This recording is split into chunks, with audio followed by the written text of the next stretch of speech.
Okay, now do you all need to stand up and shake up a little bit? You good to keep going? All right.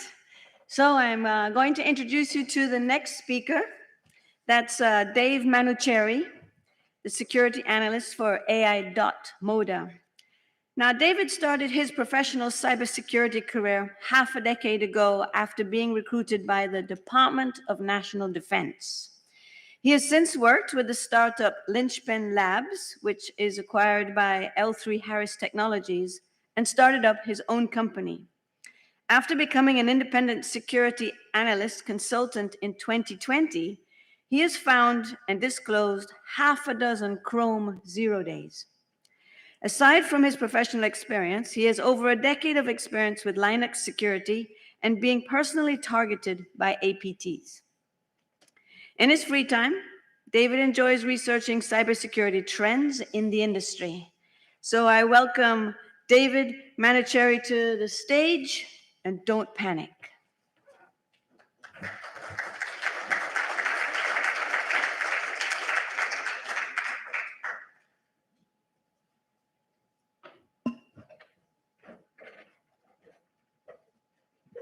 All right, is my audio working? Sounds good. Thank you for the intro, and thank you for being in this dark room instead of outside by the beach. So a bit of background on this talk. If you're very technical, there is going to be a couple things that are relevant that you'll enjoy. I keep thinking this talk isn't relevant technically anymore, and then every couple of months, somebody asks me a question like, oh, here's what you need to do. But if you're not technical, don't worry. I am going to go over I'm going to try to make it understandable for everyone. So bio, I already had a good introduction, but the main thing I'm just trying to point out here is I have done a fair amount of disclosures. So I'm familiar with when disclosures go well and when they go poorly. This is a story of one that didn't go well. I do have a gap because I worked for the government. They don't want you to say anything. So for anyone who's not Canadian, which is probably about a quarter of the audience, but Rogers, it's a large Canadian ISP. At the time that this story is going to be taking place, this is the beginning of 2017. So they have a little over 2 million, about 2.2 million users.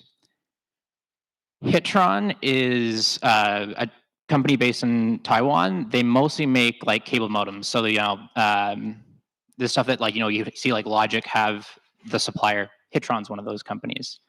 Now, I haven't been able to find any hard numbers on how many modems Rogers has that are from Hitron. The only number I was able to find is that Hitron overall globally has shipped 40 million or so devices. With Rogers, I believe it looks like a little over half of their modems at the time were Hitron. So my guess is around 1 million. I don't have hard numbers on that, so that's just speculation. Now, for some people who have dealt with IoT, this name might be familiar, Mirai.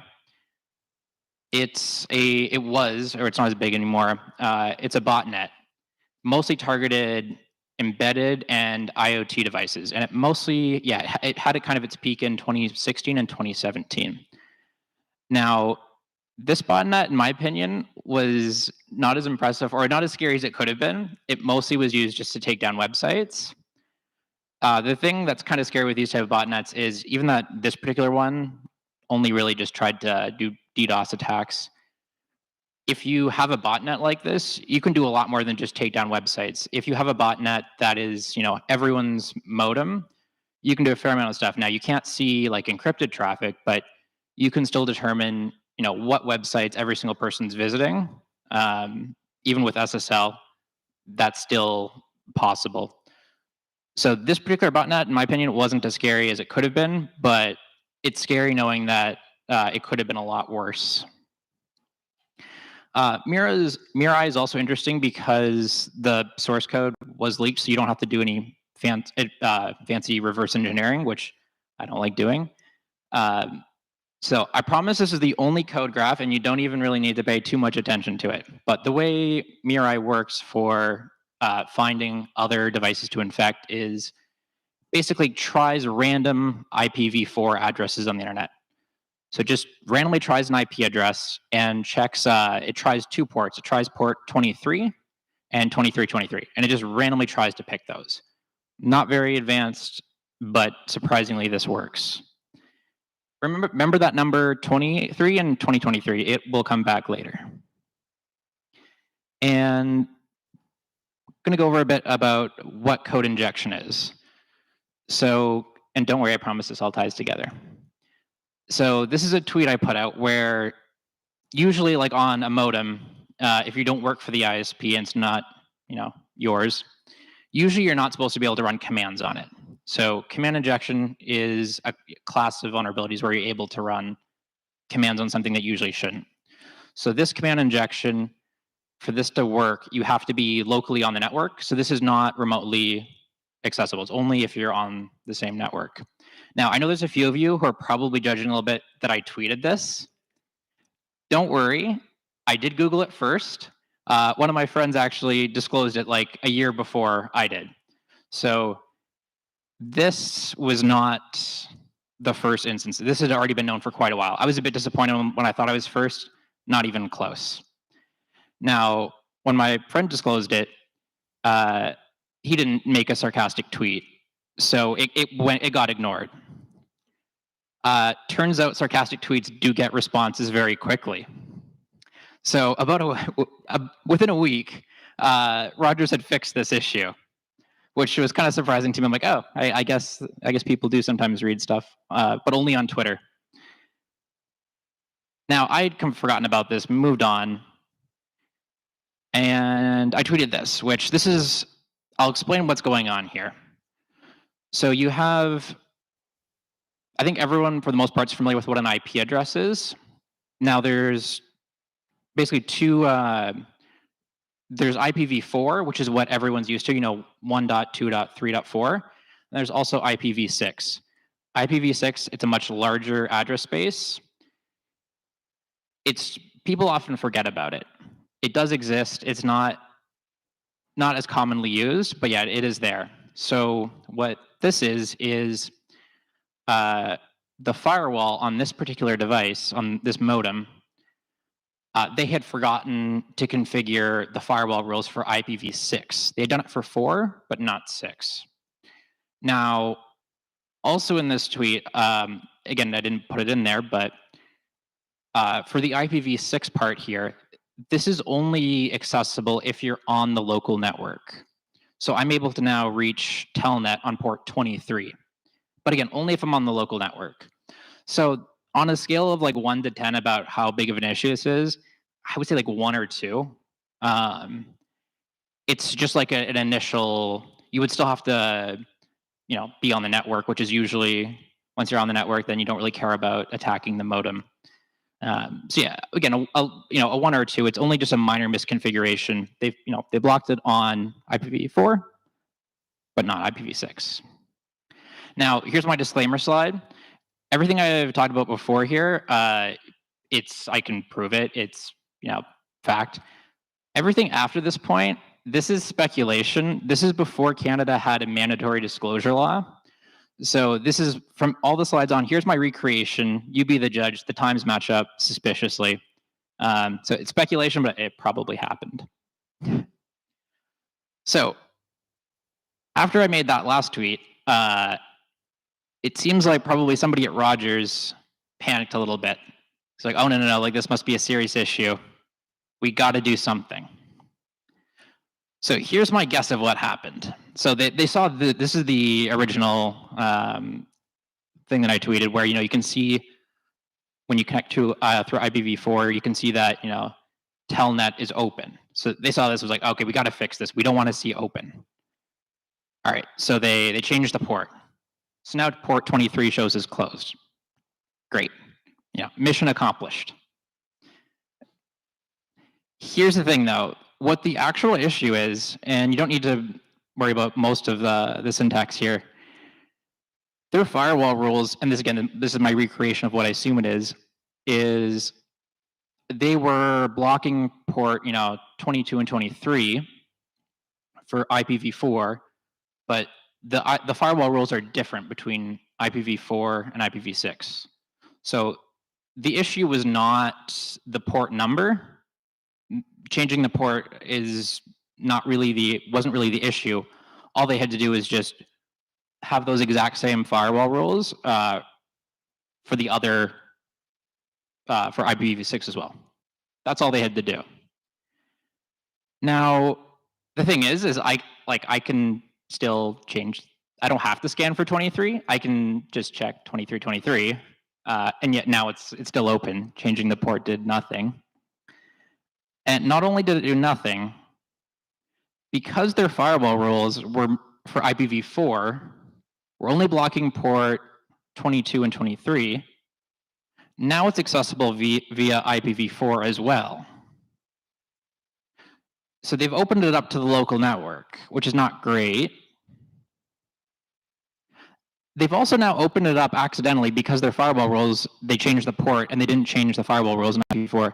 Now they've opened up Telnet to the internet on 2323. Now this is an issue, a very, very big issue. And so yeah, after I tweeted that, I completely forgot about it. And then now we're talking maybe close to a year later. I see this post on Hacker News. So I click it, and it's an anonymous person talking about how they tried as a hobby to interfere with botnets to make them not work. So the guy talks about what he was doing, and even talks about a timeline. And there's one part of the timeline that really caught my eye, and it's this part where he says, in late January 2017, the first genuine large-scale ISP takedown occurred when Rogers in Canada carelessly pushed out a new firmware with an authenticated root shell listing on port 2323. That date looks very familiar to me. Very familiar. Extremely familiar. So this is where, again, this is speculation, but I'm going to put 2 and 2 together and say that they're probably related. And as I mentioned earlier with the now it's listing on the internet, even that I didn't notice because I'm busy doing other stuff in life, that automated scanner where I mentioned it was scanning on port 23 in 2023, it was discovered by botnets basically instantly. And this anonymous person is claiming that it broke a large number of modems. Now, this is anonymous. Maybe we shouldn't believe that person. Maybe they're just making this story up for internet fame. So let's check Reddit. All right, one person's reporting about it. All right, let's check Rogers. They have a message board. Let's check them. People are reporting about brick modems. More people. But these are all just regular users, right? Oh, okay, here's a Rogers employee saying that there's some brick modems. That's not great. And then, so ideally, when you do a blunder like this, maybe you can just push another update and fix it. So let's see what the fix is. So again, this is a Rogers employee now at this point saying, if you have one of these modems, which by the way, it was more modems than this, you have to go into a physical store to swap it because they can't fix it remotely. So this, again, they didn't have to disclose this, but I imagine having thousands of people across the country need to return a modem, just like in shipping and fees, engineering time. It definitely wasn't cheap. Probably a couple $100,000 is my guess for how much they had to spend on engineering time for this, which was never an issue, shouldn't have been an issue in the first place. Because first of all, none of these issues were new. The first one, it wasn't unknown; it was already known. So you have to actually look for things, not just things that are popular when it comes to your network. I think that applies for a lot of people here. If you just see log4j.s in the news, don't just look for that issue. I'm sure there's other issues. Don't just pick what's in the news to focus on. You can also communicate with the security community. I love that everyone is out here today. When I talked about the firewall rules, that they just needed to apply it the same between both. If they just asked me on Twitter what I recommended, I would have told them that, and I would have saved them probably a lot of money. So yeah, you can communicate. I've never found out who the Rogers employee is, who follows me. But yeah, they're welcome to reach out if they ever hear this talk. And also, don't rush. So, from my guess of what the situation is that, they saw that, oh no, the port's open on 23. We just want to make that go away. Let's just fix that. So they fixed that. I use the word fix in quotes. It's no longer accessible on 23, but now it's accessible on 23 to the whole internet. So you've gone from, the solution's much worse than the original problem. You got to think things through. Even if you just want to go to bed and push it out, maybe deal with it the next day. When it comes to security, if you're just constantly putting out fires, you're probably creating new ones behind you. And also, just don't panic. From what I've seen from this whole situation, I don't think there was any sort of disaster type plan. I don't think there was any rollout testing. Once you push a fix for security, I'll use Log4j as an example.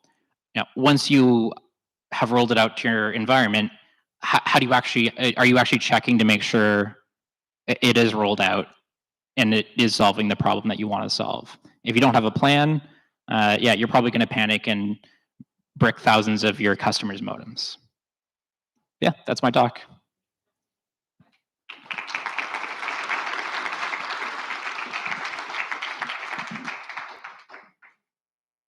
I think do we have time?